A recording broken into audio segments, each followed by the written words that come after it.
উচ্চ মাধ্যমিক পরীক্ষায় আনসিন থেকে থাকে টোটাল 10 নম্বর। তো কিভাবে আনসিন না পড়ে তুমি উত্তরগুলো করবে, আনসিন না পড়ে কিভাবে 10-এ 10 পাবে, সেটাই আজকের এই ভিডিওতে আলোচনা করব। তোমাদের অনেকেরই জিজ্ঞাসা রয়েছে, এই ধরনের কমেন্টও আমি প্রচুর পেয়েছি যে দিদি আনসিন না পড়ে কিভাবে আনসিনের উত্তর করব। সেই প্রশ্নের উত্তর দেওয়ার জন্য এই ভিডিওটা বানানো। তাই ভিডিওটা কিন্তু শেষ পর্যন্ত দেখো, খুব বেশি বড় কিন্তু হবে না, শুধু কয়েকটা কথা তোমাদের এখানে বলবো যেটা তোমাদের আশা করি মাথায় রাখলে আনসিন প্যাসেজটা সলভ করতে সুবিধা হবে। তোমরা যখন ক্লাস 10-এ পড়তে তোমাদের বলেছিলাম যে আনসিন কিভাবে সলভ করতে হয়, সেই ট্রিকটা তোমরা অ্যাপ্লাই করেছো, তোমরা ফলো পেয়েছো এবং আনসিন তোমরা সঠিকভাবে পরীক্ষায় করেও আসতে পেরেছো। যারা আমার চ্যানেলের সাথে যুক্ত ছিলে তারা তো জানো যে কিভাবে আনসিনগুলো উত্তর করতে হয়। যারা জানো না, নতুন এসছো, তাদের জন্য এই ভিডিওটা বানানো। তো দেখো, আনসিন থেকে থাকে তোমাদের 10 নম্বর। তার মধ্যে কি কি থাকে? ট্রু ফলস থাকে এবং কোশ্চেন থাকে। ট্রু ফলস থেকে থাকে 4 নম্বর, কোশ্চেন থেকে থাকে 6 নম্বর। অর্থাৎ ট্রু ফলস হচ্ছে 1 নম্বরের 4টে থাকে। সাপোর্টিং স্টেটমেন্ট কিন্তু এখানে দিতে হয় না, শুধু জাস্ট ট্রু ফলস লিখবে। আর কোশ্চেন অ্যান্সারের ক্ষেত্রে 3 গুণ 2 সমান সমান 6 আছে। তো 10 নম্বর, এই 10-এ 10 কি পাওয়া সম্ভব? এই 10-এ 10 পাওয়া সম্ভব। কেন পাওয়া সম্ভব? কারণ এখানে সব থেকে কঠিন পার্ট যেটা ছিল ক্লাস 10-এর মাধ্যমিকে কি ছিল তোমাদের? ভোকাবুলারি। সেই ভোকাবুলারি কিন্তু এখানে নেই, তাই খুব ইজিলি কিন্তু এখানে 10-এ 10টা পাওয়া যায়। কিভাবে পাওয়া যায়? তো তুমি প্রথমে কি করবে? প্রথমে কোশ্চেন্সগুলো যখন পাবে, তোমার কাজ হচ্ছে প্রথমে কোশ্চেন্সগুলো সলভ করা। কোশ্চেনগুলো সলভ করা মানে কোশ্চেনের উত্তর আমি প্রথমে লিখতে বলছি?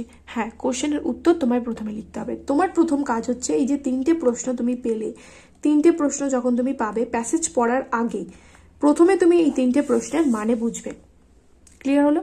প্রথমে 3টে প্রশ্ন পড়লে, মানে বুঝলে, কি উত্তর চেয়েছে সেটা বোঝার চেষ্টা করবে। যে 3টে প্রশ্ন ধরো তুমি বুঝতে পারছো না কোনো কারণে, মানে বারবার করে কোশ্চেনটা পড়বে, ওই ধরনের ওয়ার্ড তুমি প্যাসেজ থেকে খুঁজে বের করার চেষ্টা করবে যে কোথায় রয়েছে এই ধরনের ওয়ার্ড। অনেকেই রয়েছে এরকম আনসিন প্যাসেজের মানে বুঝতে পারো না, সে আনসিন প্যাসেজের নাম মানে বুঝতে পারলেও কিন্তু উত্তর করা যায়। তোমার যে জিনিসটা করতে হবে সেটা হচ্ছে উত্তরগুলো নিজের ভাষায় লিখতে হবে। অ্যান্সার লেখার সময় ফার্স্ট পার্সন বা সেকেন্ড পার্সন কিন্তু ব্যবহার করলে চলবে না। কি করতে হবে? থার্ড পার্সনে উত্তরটা লেখার চেষ্টা করবে। ঠিক আছে? আর যাতে টেন্স যেটা রয়েছে, মানে ধরো কোশ্চেনটা দেওয়া রয়েছে ডিডে, তুমি লিখছো ওখানে প্রেজেন্ট টেন্সের ডাজ দিয়ে, তাহলে কিন্তু উত্তরটা পুরোপুরি ভুল। তাই তোমায় কি করতে হবে? পাস্ট টেন্সটা বজায় রাখতে হবে, টেন্সটা কিন্তু মেনটেন করতে হবে। পাস্টে রয়েছে মানে তোমায় পাস্টে লিখতে হবে, প্রেজেন্টে থাকলে প্রেজেন্টে লিখতে হবে। বুঝতে পারলে? মানে টেন্সটা তোমায় মেনটেন করতে হবে। আর যদি পাস্টে থাকে তাহলে পাস্টেই লিখবে, প্রেজেন্টে থাকলে উত্তরটা যদি প্রেজেন্টে যায় তাহলে প্রেজেন্টেই লিখবে। তো তাহলে সবার প্রথম কাজ কি হলো? আনসিন প্যাসেজটা পাওয়ার পর সবার প্রথম কাজ হবে তোমাদের আনসিনটা যখন সলভ করবে তখন ওই 3টে যে কোশ্চেন রয়েছে, 3টে প্রশ্ন যেটা বললাম, সেই 3টে প্রশ্নের প্রথমে বাংলা মানে বুঝবে, কি উত্তর চেয়েছে সেটা বুঝবে। প্যাসেজ কিন্তু প্রথমে পড়বে না, ঠিক আছে? পড়লে তারপরে তুমি একটা একটা করে প্রশ্নের উত্তর প্যাসেজ থেকে খুঁজবে, উত্তর খুঁজে নেবে, উত্তর খুঁজে নিয়ে উত্তরগুলো লিখবে। তাহলে কিন্তু দেখবে যে আনসার প্যাসেজটা কিন্তু তখন আর তোমার কঠিন মনে হবে না। কারণ যখন তুমি উত্তর খুঁজছো তখন তোমাকে অলরেডি প্যাসেজ হয়তো 2বার করে পড়তে হতে পারে। 2বার করে প্যাসেজ তুমি যখন পড়লে তখন কিন্তু ট্রু ফলসটা করা ইজি হয়ে যাবে। তাই তোমার প্রথম কাজ হবে কোশ্চেন্সগুলো প্রথমে পড়া, কোশ্চেনগুলো দেখা যে কি কি কোশ্চেন রয়েছে, সেই রিলেটেড, ধরো তুমি মানে বুঝতে পারছো না, সেই রিলেটেড ওয়ার্ড তুমি প্যাসেজ থেকে খুঁজবে।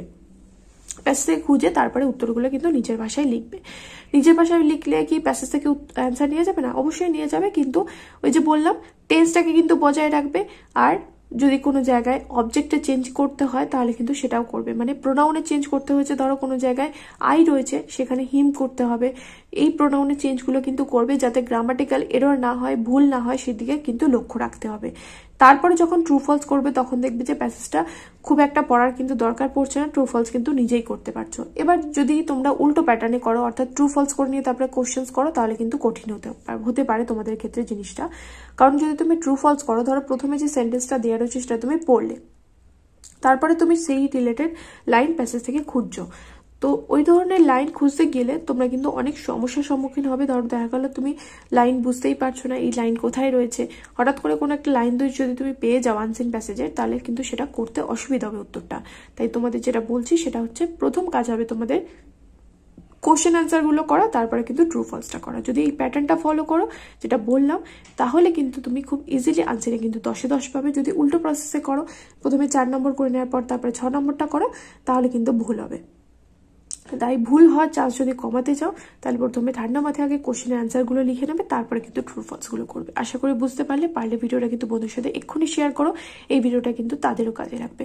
দেখা হবে নেক্সট ভিডিওতে। Children by. আর উচ্চ মাধ্যমিকের জন্য কোন কোন বড় প্রশ্নগুলো পড়তে হবে, কিভাবে পড়তে হবে, সমস্ত কিন্তু আমার চ্যানেলে ভিডিও দেওয়া রয়েছে, অবশ্যই করে কিন্তু চেক করে নিও।